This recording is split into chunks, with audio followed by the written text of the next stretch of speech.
Hi, Michael Leckie here again. I told you I'd be dropping by. I'm here with Adam Rimmer, CIO of Terex here in Stamford near our home office. Actually, you're in Westport, aren't you? I'm in Westport. Excellent. And I want to ask him a couple of questions. For those of you who are thinking about Symposium, I wanted you to hear from someone who's been before and is going again. So, Adam, do you look at this as a nice to have or kind of a must have for you?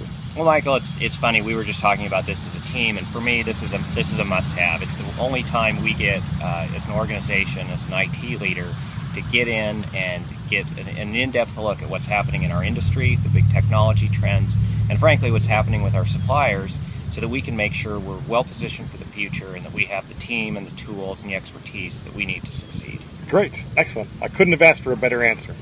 Well, let me ask you then.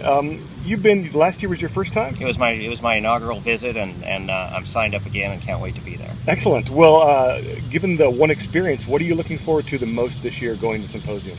You know, outside of just a time to interact with my peers and really see what's going on, and having that focused time of learning and an in-depth exploration, I think frankly it's some of the roundtable sessions when you can break down a topic, you can work in some detail with your peers, you can hear what other people are doing and get feedback from some of the Gartner professionals, and really come out of those sessions with some actionable items and some items you can take back and start working as soon as you're back to the office. Great, excellent.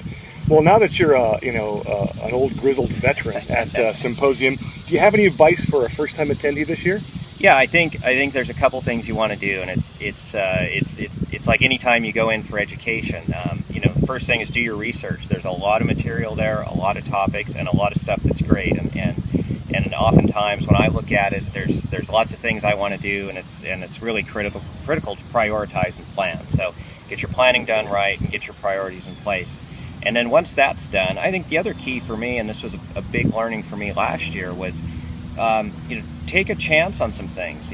Some of my biggest learnings and most impactful actions that I took coming back in the organization were from sessions where I maybe thought we as an organization weren't ready to adopt them. They were a little far out from us where we were from a maturation standpoint, but they really made a big difference. So you have your priorities, you have your things that you need to get done in the near future, but really take a chance on some forward-looking strategies and topics because they will make a difference for your organization. Excellent, thank you. Well, I really appreciate you taking the time. I wanted you folks to hear from one of your peers, and he is not being paid for this, and no animals were harmed during the filming of this segment. So thanks for your time, Adam. I really appreciate it. Thank you, Michael. Thank you. All right.